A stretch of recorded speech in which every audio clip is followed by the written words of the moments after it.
I remember actually hearing you do an episode with Max maybe 6 years ago. I was working in a gym listening to it while I was supposed to be doing some coaching or something. And it was to do with your 10 or maybe five best lifts you've ever heard of or something like that. And I know that obviously you've seen an absurd number of ridiculous lifts, both in weightlifting, powerlifting, throwing. In fact, I remember one of them, I think, was a rumor. You weren't sure if it was true or not, but it was about some Soviet thrower who had supposedly strict pressed like 270 kilos behind the neck or something, which when I heard, I was like, I mean, that's more than the world record clean and jerk. It can't be true. But, Yeah. are there any, I'd just like to know, like, what do you think some of the most impressive lifts are that you've seen or that you've heard of in the strength world?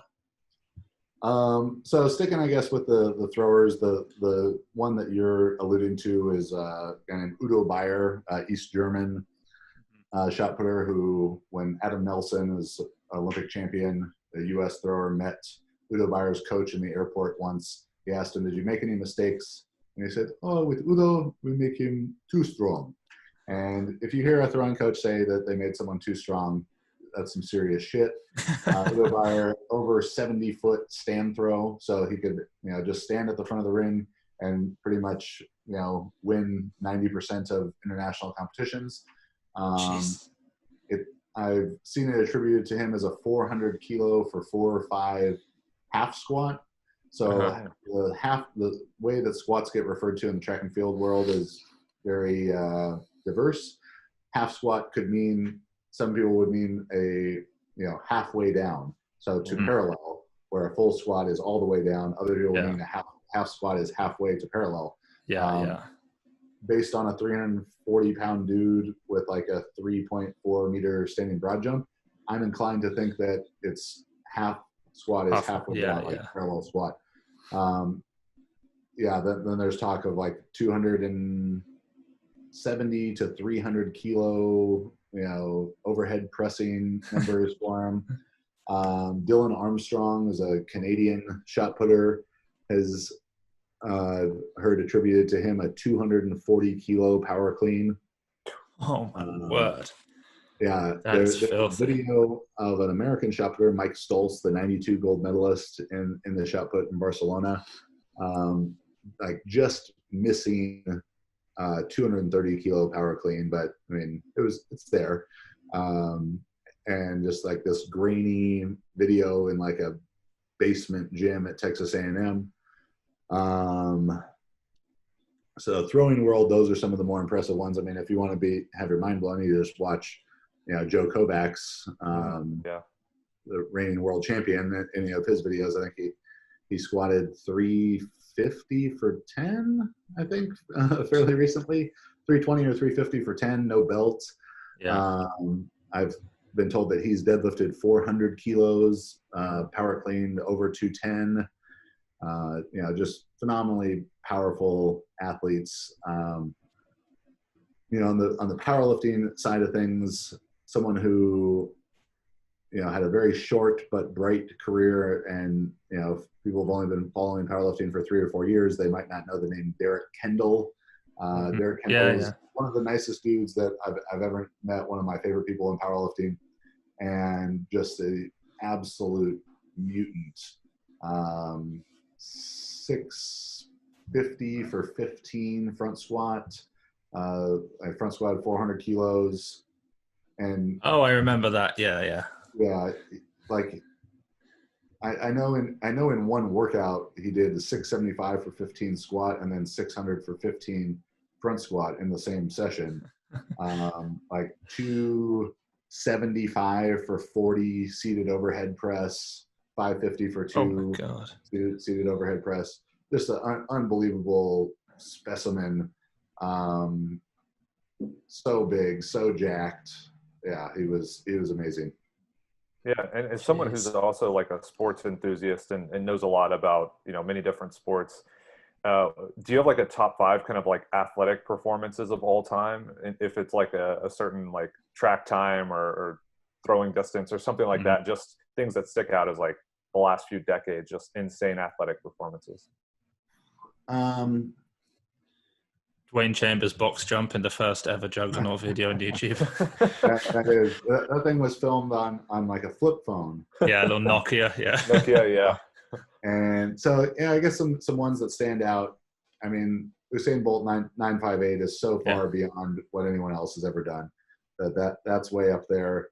The world record in the javelin, Jan Zalesny, 98 some meters. 98.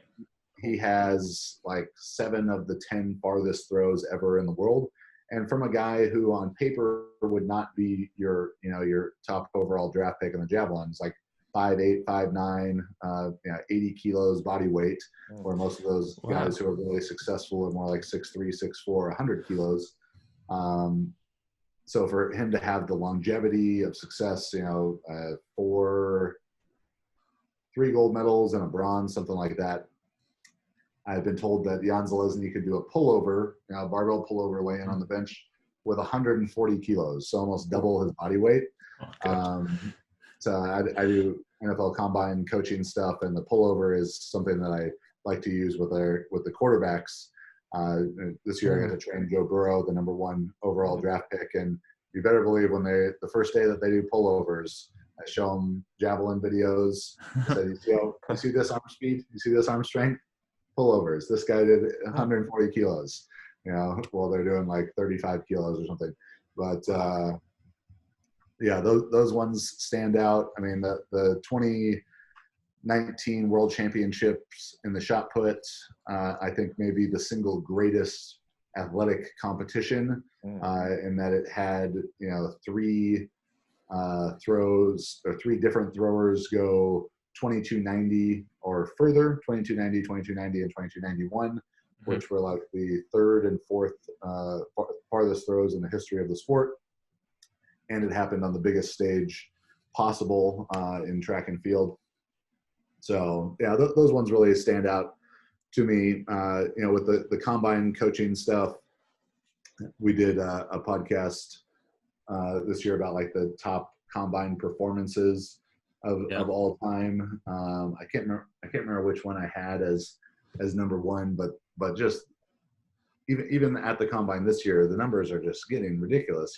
How many like 270-pound guys can you have with 42-inch verticals and just incredible specimens? So okay, I got an interesting one. Now they're just coming to me now that we're talking about this very quickly. This is a debate that always gets put out there in the weightlifting world. Lasha Talakhadze, strongest super heavyweight of all time, at least by way of total, 484.